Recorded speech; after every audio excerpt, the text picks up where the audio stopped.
حضرت مریم علیہ السلام کو بغیر شوہر کے بچہ کیسے ہوا؟ حقیقت جان کر ہوش اڑ جائیں گے۔ ایک بار حضرت مریم علیہ السلام اپنی خالہ کے گھر حیض کا غسل لینے گئیں، پھر پردہ ڈالنا چاہتی تھی کہ اچانک حضرت جبریل ایک حسین جوان صورت میں نمودار ہوئے۔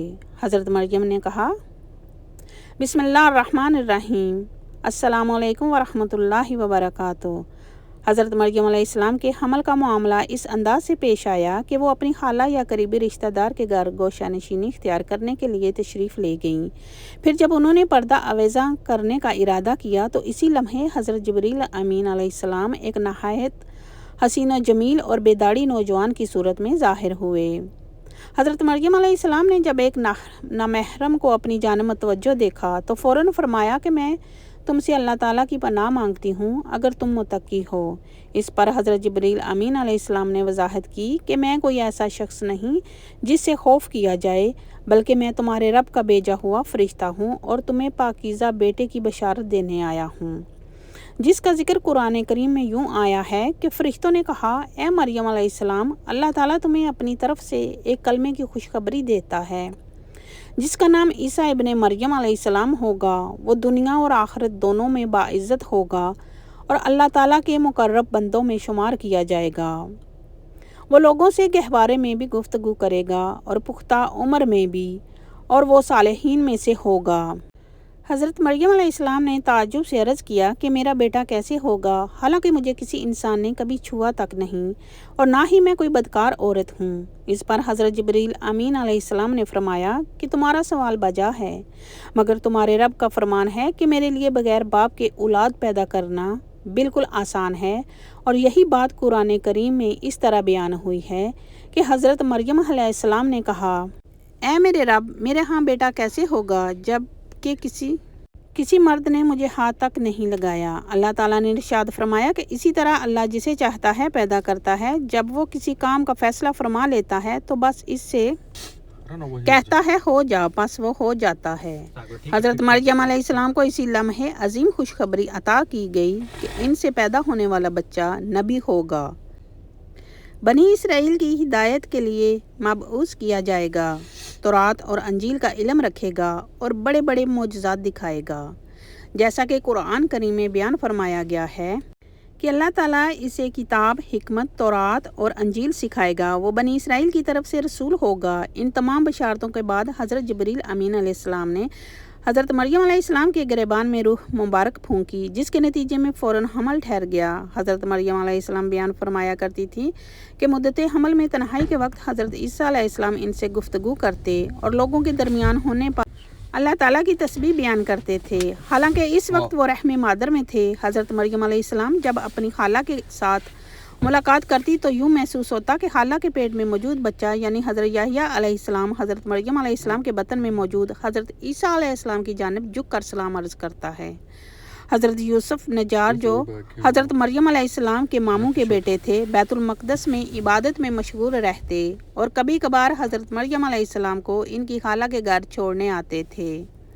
جب انہیں حضرت مریم علیہ السلام کے حمل کا علم ہوا تو انہوں نے تحقیق کی، جس پر حضرت مریم علیہ السلام نے پورا واقعہ تفصیل سے بیان کر دیا، اور جب ولادت کا وقت قریب آیا تو حضرت مریم علیہ السلام کو قدرت کی جانب سے یہ الہام ہوا کہ بستی سے باہر تشریف لے جائیں، کیونکہ اگر قوم نے اس حالت میں دیکھ لیا تو وہ آپ کو اور آپ کے فرزند کو قتل کرنے کی کوشش کریں گے۔ حضرت مریم علیہ السلام اور حضرت یوسف نجار بیت المقدس سے روانہ ہوئے، جبکہ حضرت جبریل امین علیہ السلام اللہ کے حکم سے ان کی رہنمائی فرما رہے تھے۔ جب وہ تقریباً 2 فرسنگ کا فاصلہ طے کر چکے تو ایک ویران مقام پر پہنچے، جہاں درد ذیل کی شدت کے باعث حضرت مریم علیہ السلام سواری سے اتر گئیں اور اپنی پشت ایک سرسبز درخت کے ساتھ لگا لی۔ تفسیر حقانی میں منقول ہے کہ وہاں ایک پرانا سا مکان موجود تھا جس کے قریب کھجور کا درخت کھڑا تھا۔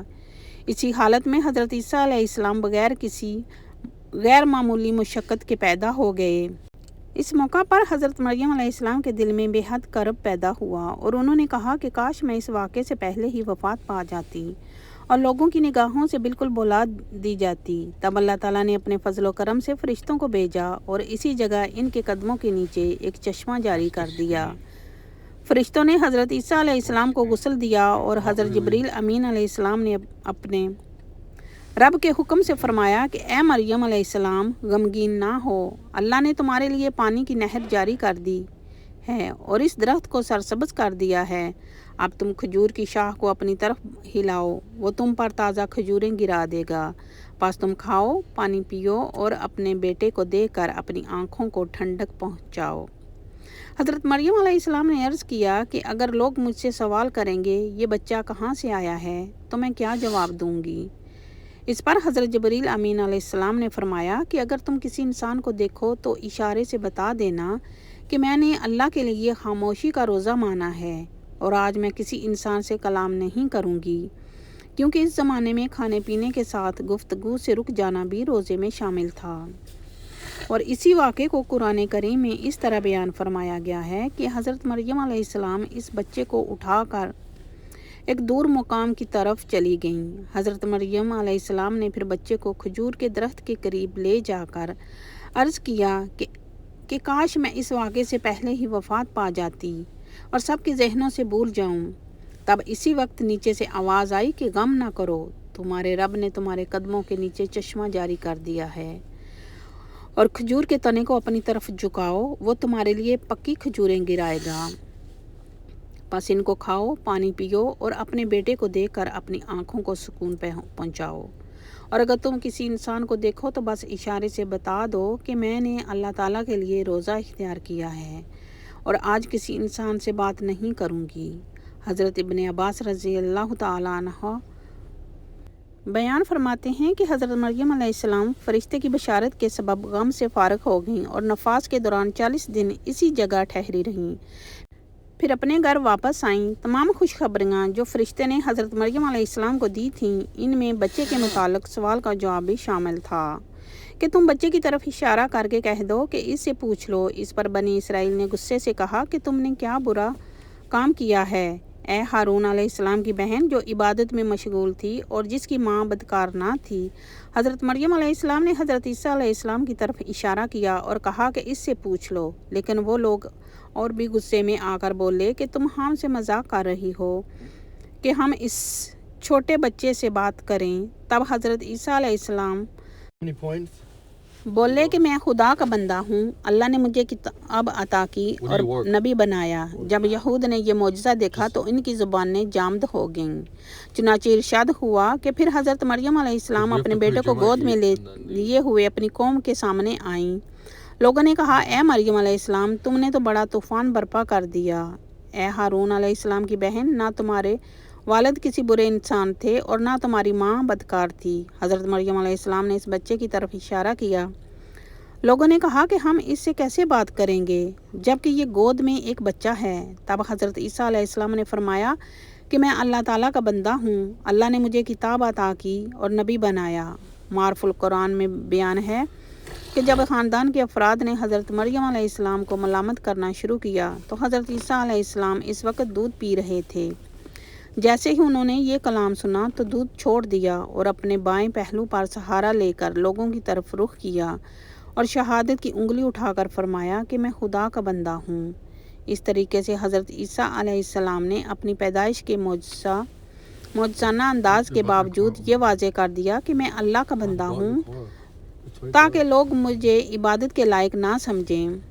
انہی الفاظ میں حضرت عیسیٰ علیہ السلام نے اپنے بچپن کی عمر میں اللہ تعالیٰ کی طرف سے نبوت اور کتاب عطا ہونے کی بشارت دی۔ اس کا مفہوم یہ ہے کہ اللہ تعالیٰ نے مقدر فرما دیا ہے کہ مجھے اپنے مقررہ وقت پر نبوت اور کتاب عطا ہوگی، اور یہ بالکل اسی طرح ہے جیسا کہ رسول اللہ صلی اللہ علیہ وآلہ وسلم نے فرمایا کہ مجھے نبوت اس وقت عطا کی گئی جب حضرت آدم علیہ السلام بھی پیدا نہیں ہوئے تھے اور ان کا خمیر ابھی تیار ہو رہا تھا۔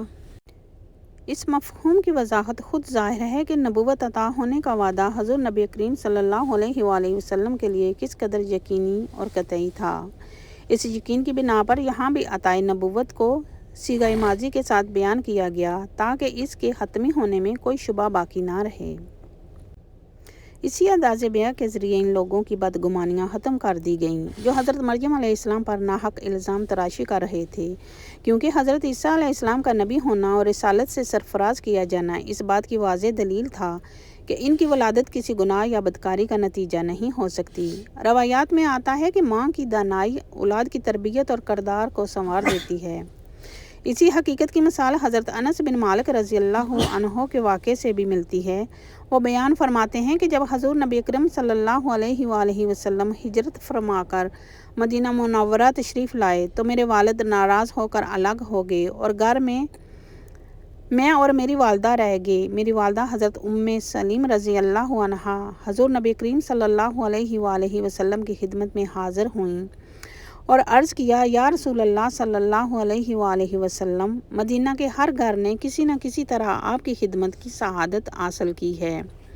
میں ایک کمزور عورت ہوں، میرا شوہر جدا ہو چکا ہے اور میرے پاس صرف ایک ہی بیٹا ہے۔ میں انس کو آپ کے لیے وقف کرتی ہوں۔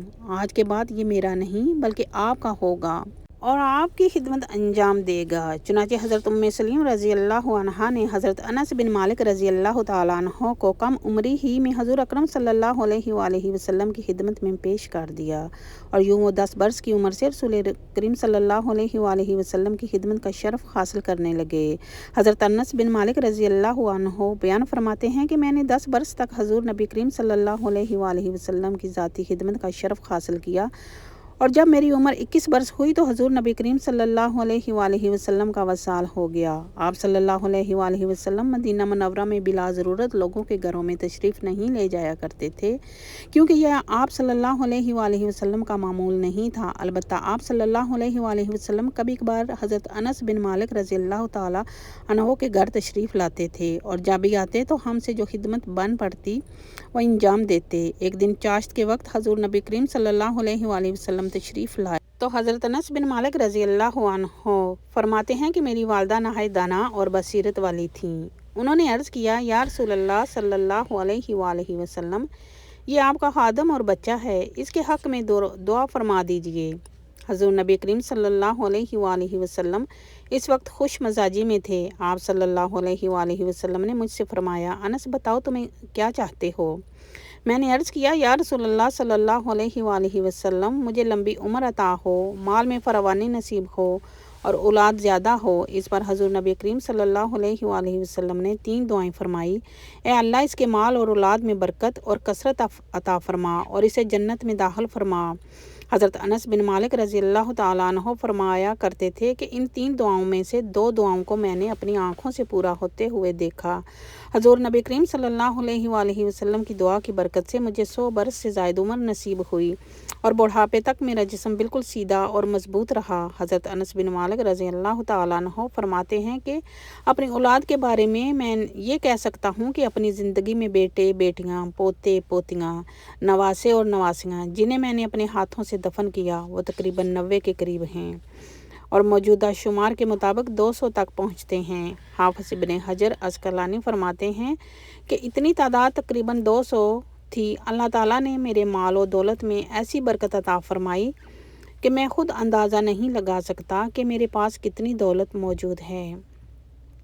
حضور نبی کریم صلی اللہ علیہ وآلہ وسلم کی دعا کی برکت سے ہر شخص کے باغ میں سال میں 1 مرتبہ پھل لگتا ہے، مگر میرا باغ سال میں 2 مرتبہ پھل دیتا ہے اور خوشبو سے معطر ہو جاتا ہے۔ آپ صلی اللہ علیہ وآلہ وسلم فرمایا کرتے تھے کہ تیسری دعا یعنی جنت میں داخلے کی دعا کا میں بھی جلوہ ضرور دیکھوں گا۔ حضرت انس بن مالک رضی اللہ تعالیٰ عنہ بیان فرماتے ہیں کہ میں نے 10 سال تک حضور صلی اللہ علیہ وآلہ وسلم کی خدمت کی اور اس دوران 1 مرتبہ بھی مجھے کسی بات پر ڈانٹا نہیں گیا۔ ایک بار حضور نبی کریم صلی اللہ علیہ وآلہ وسلم نے مجھے کسی کام کے لیے بھیجا۔ میں باہر گیا تو بچے کھیل رہے تھے۔ میں بھی کھیل میں مصروف ہو گیا اور بھول گیا کہ مجھے کام کے لیے بھیجا گیا ہے۔ اسی وقت میری عمر 10-12 سال تھی۔ میں گلی میں کھیل میں لگا رہا۔ کافی دیر بعد حضور صلی اللہ علیہ وآلہ وسلم تشریف لائے۔ آپ نے میرے سر پر ہاتھ رکھا، کان پکڑا اور فرمایا، تھوڑا سا انس، تمہیں اسی کام کے لیے بھیجا گیا تھا، اور یوں مجھے یاد دلایا کہ میں اپنا فریضہ مکمل کروں۔ حضرت انس بن مالک رضی اللہ تعالیٰ عنہ کے بیان کے مطابق حضرت مریم علیہ السلام کی روح اسی حالت میں قبض کر دی گئی جب آپ لکڑی کے تنے سے سہارا لیے بیٹھتی ہیں۔ حضرت عیسیٰ علیہ السلام واپسی میں دیر سے آئے اور رات کے وقت پہنچ کر دیکھا کہ والدہ محترمہ درخت کے تنے سے سہارا لیے بیٹھی ہیں۔ آپ نے سوچا کہ والدہ سو رہی ہیں اور کافی دیر تک ان کے سامنے کھڑے رہے۔ پھر جب والدہ بیدار ہوئیں تو حضرت عیسیٰ علیہ السلام نے سمجھا کہ والدہ کو جگا دینا بہتر ہے، کیونکہ صبح سے کچھ نہیں کھایا۔ آپ والدہ کے قریب گئے اور عرض کیا، اے میری والدہ، اٹھیں، دیکھیں کہ اندھیرا گہرا ہو گیا ہے اور یہ وقت تو عبادت و دعا کا ہے۔ لیکن پھر حضرت عیسیٰ علیہ السلام نے سوچا کہ شاید ماں آرام فرما رہی ہیں، اس لیے مزید انہیں نہ جگائیں، اور محراب کے سامنے کھڑے ہو گئے۔ آپ کچھ نہ کھایا پیا بلکہ بس دیکھتے رہے۔ پھر حضرت مریم علیہ السلام اٹھیں اور ماں بیٹے دونوں مل کر کھانا کھانے لگے، یہاں تک کہ رات کا آخری پہر آ گیا۔ حضرت عیسیٰ علیہ السلام محراب کے پاس کھڑے رہے یہاں تک کہ صبح ہو گئی۔ پھر آپ نے اپنی والدہ کے مبارک چہرہ پر اپنا چہرہ رکھا اور فرمایا کہ ماں جی، رات گزر گئی اور صبح ہو گئی ہے، نماز کا وقت بھی گزر چکا۔ حضرت عیسیٰ علیہ السلام یہ کہہ کر رونے لگے، اتنا کہ آپ کے رونے کی شدت دیکھ کر فرشتے اور پہاڑ کانپ اٹھے، اور فرشتے بھی آسمانوں میں رو رہے تھے۔ اللہ تعالیٰ نے فرشتوں سے دریافت فرمایا کہ تم کیوں رو رہے ہو؟ فرشتوں نے جواب دیا، یا اللہ، آپ بہتر جانتے ہیں کہ ہم کیوں رو رہے ہیں۔ اس پر اللہ تعالیٰ کی طرف سے وحی نازل ہوئی اور حضرت عیسیٰ علیہ السلام کو ایک آواز سنائی گئی کہ اے عیسیٰ علیہ السلام، اپنی والدہ کے چہرے سے اپنا منہ ہٹا لو، آپ کی والدہ اب اس دنیا سے پردہ کر گئی ہیں، اللہ تعالیٰ تمہیں عظیم صبر عطا فرمائے گا۔ اس پر حضرت عیسیٰ علیہ السلام کہنے لگے کہ میرے دکھ، درد، بھوک اور پیاس میں میرا غم سہارا کون ہوگا، میری مدد کون کرے گا؟ تب لبنان کے جنگلی پہاڑ سے آواز آئی کہ اے روح اللہ، تم کیوں اس قدر بے قرار اور پریشان ہو؟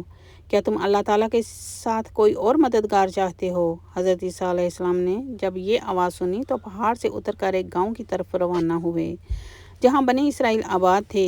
حضرت عیسیٰ علیہ السلام نے فرمایا، السلام علیکم یا بنی اسرائیل۔ لوگوں نے پوچھا کہ تم کون ہو؟ تمہارے یہاں آنے سے ہمارے گھر روشن ہو گئے ہیں۔ حضرت عیسیٰ علیہ السلام نے فرمایا کہ میں روح اللہ ہوں، میری والدہ سفر کے دوران وفات پا گئی ہیں، آپ سے درخواست ہے کہ سب مل کر میری مدد کریں تاکہ میری والدہ کو کفن اور دفن کرنے میں میرا ساتھ دیں۔ بنی اسرائیل نے جواب دیا کہ اے عیسیٰ علیہ السلام، اس پہاڑ پر تو بڑے بڑے بچھو اور سانپ ہیں، ہمارے آباء و اجداد 3 صدیوں سے اس پہاڑ کی طرف نہیں گئے، ہمیں وہاں جانے سے خوف آتا ہے۔ بنی اسرائیل کے ان الفاظ کو سن کر حضرت عیسیٰ علیہ السلام واپس پہاڑ کی طرف آئے۔ جب پہاڑ کے اوپر پہنچے تو دیکھا کہ وہاں 2 نہایت حسین اور جمیل نوجوان کھڑے ہیں۔ حضرت عیسیٰ علیہ السلام نے ان دونوں نوجوانوں کو سلام کیا تو انہوں نے بھی جواب سلام پیش کیا۔ پھر حضرت عیسیٰ علیہ السلام نے ان سے عرض کیا کہ میری والدہ اس دنیا سے پردہ کر گئی ہیں، کیا تم میری والدہ کو دفنانے میں میری مدد کرو گے؟ ان دونوں نوجوانوں میں سے ایک میکائیل علیہ السلام اور دوسرا اسرافیل علیہ السلام تھے۔ اللہ تعالیٰ نے انہیں بھیجا تھا تاکہ جنت سے نازل ہو کر حضرت مریم علیہ السلام کو غسل دینے اور کفن کرنے میں مدد کریں۔ حضرت جبریل امین علیہ السلام نے حضرت مریم علیہ السلام کی قبر کھودی اور پھر آپ کو اس میں دفن کر دیا گیا۔ حضرت عیسیٰ علیہ السلام نے حضرت مریم علیہ السلام کی قبر کی زیارت کے بعد اللہ تعالیٰ کی بارگاہ میں دعا کی، اے فرشتوں کے ساتھ رہ کر والدہ کے حق میں برکتیں طلب کیں۔ اس دوران اللہ تعالیٰ نے ان کے دل میں سکون اور صبر عطا فرمایا۔ پھر حضرت عیسیٰ علیہ السلام نے بنی اسرائیل کی طرف رجوع کیا اور انہیں اللہ کی عبادت اور نیکی کی تعلیم دی۔ لوگوں نے آپ کی باتیں سنی تو دلوں میں ایمان پیدا ہوا اور آپ کی دعوت کو قبول کیا۔ اس کے بعد حضرت عیسیٰ علیہ السلام نے معجزانہ طور پر بیماروں کو شفا دی، اندھیروں میں روشنی پہنچائی اور ضرورت مندوں کی مدد فرمائی۔ ہر کام میں اللہ تعالیٰ کی مدد اور فرشتوں کا تعاون شامل رہا۔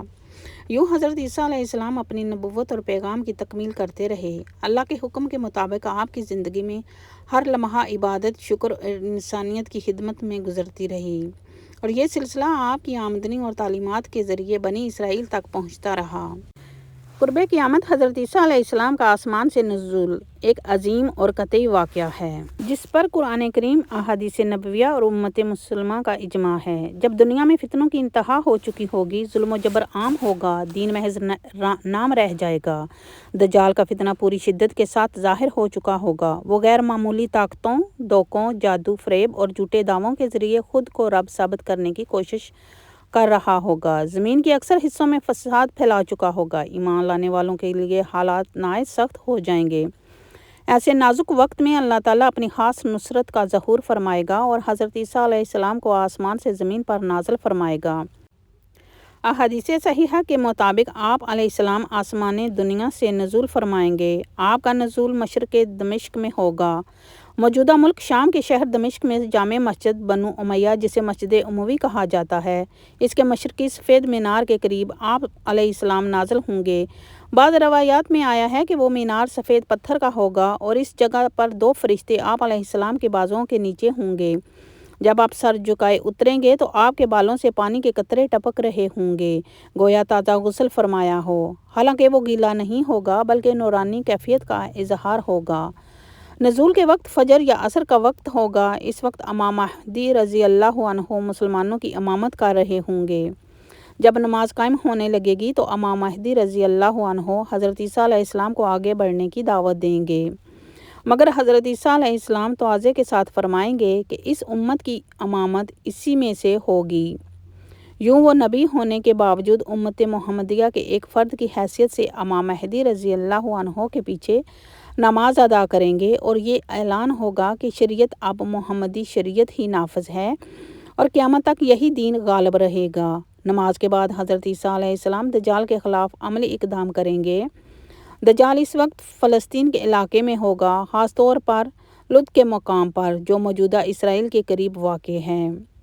دجال جب حضرت عیسیٰ علیہ السلام کو دیکھے گا تو اس طرح پگھلنے لگے گا جیسے نمک پانی میں گھلتا ہے، لیکن حضرت عیسیٰ علیہ السلام اسے مہلت نہیں دیں گے بلکہ نیزہ یا تلوار کے ساتھ اس کا پیچھا کریں گے اور باب لد کے مقام پر اسے قتل کر دیں گے۔ دجال کے قتل کے ساتھ ہی دنیا کا سب سے بڑا فتنہ ہمیشہ کے لیے ختم ہو جائے گا، اس کے پیروکار منتشر ہو جائیں گے۔ یہودیوں کی ایک بڑی تعداد جو دجال کے ساتھ ہوگی شکست کھائے گی۔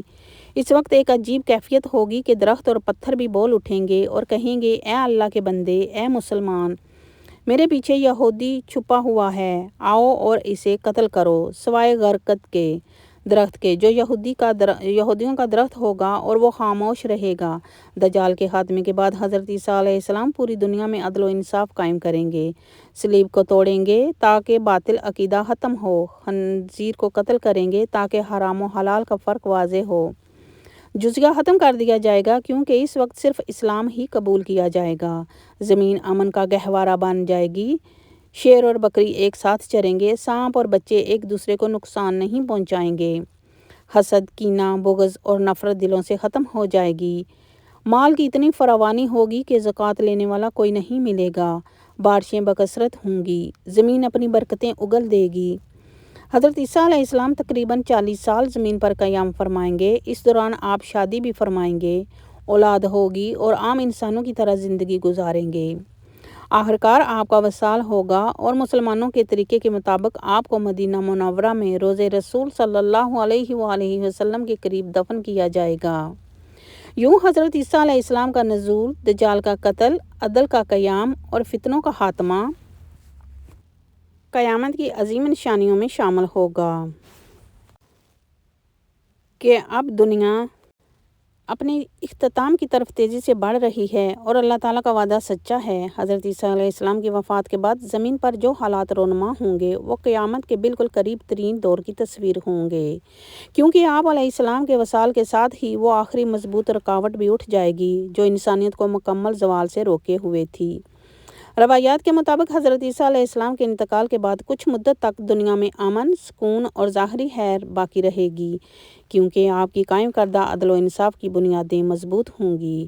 لوگ آپ کی تعلیمات کے اثر سے نیکی کو اپنائے رکھیں گے۔ ظلم، فریب اور کھلی بغاوت وقتی طور پر سر نہیں اٹھا سکے گی، مگر وقت گزرنے کے ساتھ ساتھ آہستہ آہستہ انسانوں کے دلوں میں غفلت واپس آنے لگے گی۔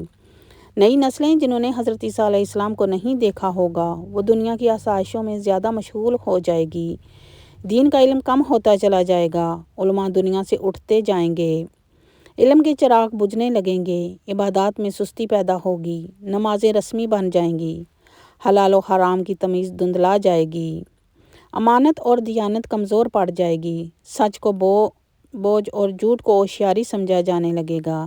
پھر ایک وقت آئے گا کہ اللہ تعالیٰ اپنے رحمت سے ایک نہایت لطیف اور پاکیزہ ہوا بھیجے گا جو صرف ایمان والوں کی روحیں قبض کرے گی۔ اس ہوا کے چلنے سے ہر وہ شخص جس کے دل میں رائی کے دانے کے برابر بھی ایمان ہوگا وہ دنیا سے اٹھا لیا جائے گا۔ اس کے بعد زمین پر صرف بدترین لوگ باقی رہ جائیں گے جن کے دل خیر سے بالکل خالی ہوں گے۔ یہی وہ لوگ ہوں گے جن پر قیامت قائم ہوگی۔ اس دور میں اخلاقی زوال اپنی انتہا کو پہنچ جائے گا۔ بے حیائی کھلے عام ہوگی۔ مرد و عورت کے درمیان شرم کی کوئی حد باقی نہیں رہے گی۔ خاندان ٹوٹ جائیں گے۔ اولاد ماں باپ کی نافرمان ہوگی۔ والدین اولاد کے بوجھ سے تنگ ہوں گے۔ رشتے مفاد کی بنیاد پر قائم ہوں گے۔ خون ریزی عام ہو جائے گی۔ قتل کرنا معمول بن جائے گا۔ قاتل کو معلوم نہیں ہوگا کہ اس نے کیوں قتل کیا اور مقتول کو خبر نہیں ہوگی کہ وہ کیوں مارا گیا۔ زمین پر فتنوں کی بھرمار ہوگی مگر کوئی انہیں فتنہ سمجھنے والا نہیں ہوگا۔ قرآن کریم کے الفاظ صرف رسم کے طور پر باقی رہ جائیں گے۔ اس پر عمل کرنے والے نایاب ہو جائیں گے۔ مساجد آباد ہوں گی مگر ہدایت سے خالی ہوں گی۔ خطبے ہوں گے مگر دلوں کو بدلنے کی قوت نہیں ہوگی۔ اسی دوران بڑی بڑی نشانیاں یکے بعد دیگرے ظاہر ہونا شروع ہوں گی۔ سورج اپنے مقررہ وقت کے خلاف مغرب سے طلوع ہوگا۔ جب یہ منظر دنیا دیکھ لے گی تو توبہ کا دروازہ ہمیشہ کے لیے بند ہو چکا ہوگا۔ کوئی ایمان لانا چاہے گا تو اس کا ایمان قبول نہیں ہوگا۔ کوئی نیکی کرنا چاہے گا تو وہ بے وزن ہوگی۔ اس کے بعد زمین سے ایک عجیب الخلقت جانور یعنی دابۃ الارض ظاہر ہوگا جو لوگوں سے کلام کرے گا اور ان کے ایمان و کفر کو نمایاں کر دے گا۔ پھر یاجوج ماجوج کے بعد بچ جانے والی دنیا میں صرف انتشار ہوگا۔ سمندر جوش مارنے لگیں گے۔ پہاڑ روئی کے گالوں کی طرح اڑنے لگیں گے۔ زمین اپنی جگہ بدلنا شروع کر دے گی۔ بڑے بڑے شہر مٹ جائیں گے۔ آسمان میں غیر معمولی تبدیلیاں رونما ہوں گی۔ ستارے بے ترتیب ہو جائیں گے۔ چاند اور سورج کی روشنی مدھم پڑ جائے گی۔ بارشیں بے وقت اور بے فائدہ ہوں گی۔ قحط عام ہوگا مگر اس پر بھی انسان اللہ کی طرف رجوع نہیں کرے گا۔ اسی بدترین ماحول میں سور پھونکا جائے گا۔ پہلی بار سور پھونکنے جانے سے ہر جاندار پر خوف طاری ہو جائے گا۔ دوسری بار سور پھونکا جائے گا تو تمام زندہ مخلوق فنا ہو جائے گی۔ پہاڑ، سمندر، زمین اور آسمان سب ایک ہی لمحے میں ختم ہو جائیں گے۔ صرف اللہ تعالیٰ کی ذات باقی رہے گی۔ پھر ایک طویل عرصہ گزرنے کے بعد تیسری بار سور پھونکا جائے گا اور تمام انسان دوبارہ زندہ کیے جائیں گے۔ سب ننگے پاؤں، ننگے بدن اور ختنہ کے بغیر میدان حشر میں جمع ہوں گے۔ سورج سروں کے بالکل قریب ہوگا۔ پسینہ کسی کے ٹخنوں تک، کسی کے گھٹنوں تک اور کسی کے منہ تک پہنچ چکا ہوگا۔ اس دن ہر انسان کو صرف اپنی فکر ہوگی۔ ماں بیٹے سے، بھائی بھائی سے، شوہر بیوی سے بھاگ رہا ہوگا۔ اعمال نامے تقسیم ہوں گے۔ کسی کو دائیں ہاتھ میں ملے گا اور کسی کو بائیں ہاتھ میں۔ میزان قائم ہوگی۔ ایک ایک نیکی اور برائی تولی جائے گی۔ پل صراط جنت کے اوپر بچھایا جائے گا جو بال سے زیادہ باریک اور تلوار سے زیادہ تیز ہوگا۔ نبی کریم صلی اللہ علیہ وآلہ وسلم اپنی امت کے لیے شفاعت عظمیٰ فرمائیں گے۔ حوض کوثر پر امت کو پانی پلایا جائے گا۔ پھر اہل ایمان جنت کی طرف روانہ ہوں گے اور اہل کفر و نفاق جہنم کی طرف دھکیل دیے جائیں گے۔ یوں حضرت عیسیٰ علیہ السلام کی وفات کے بعد شروع ہونے والا یہ سلسلہ اس بات کا اعلان ہوگا کہ دنیا کی مہلت ختم ہو چکی ہے۔ اب فیصلہ صرف اللہ تعالیٰ کے ہاتھ میں ہے اور یہی انجام انسانیت کے لیے سب سے بڑی نصیحت ہے کہ اصل کامیابی ایمان، اطاعت اور اللہ کی رضا میں ہے۔ یہ تھی حضرت عیسیٰ علیہ السلام کی پیدائش سے لے کر ان کے نزول، دجال کے خاتمے اور قیامت کے قریب رونما ہونے والے واقعات کی مکمل تفصیل، جو ہمیں اللہ کی قدرت، نبوت کی عظمت اور دین حق کی بلندی کی یاد دلاتے ہیں۔ حضرت عیسیٰ علیہ السلام کی معجزانہ پیدائش، والدہ محترمہ حضرت مریم علیہ السلام کی پاکیزگی اور ان کی تعلیمات ہمیں صبر، توکل اور اللہ کی رضا میں رہنے کا درس دیتی ہیں۔ اگر آپ کو یہ ویڈیو اچھی لگے تو لائک اور سبسکرائب ضرور کریں۔ کمنٹ میں اللہ کے 99 ناموں میں سے کوئی ایک نام ضرور لکھیں اور بتائیں آپ کو اس کا کیا اثر محسوس ہوتا ہے۔ اگلی ویڈیو تک اپنا خیال رکھیں۔ اللہ نگہبان۔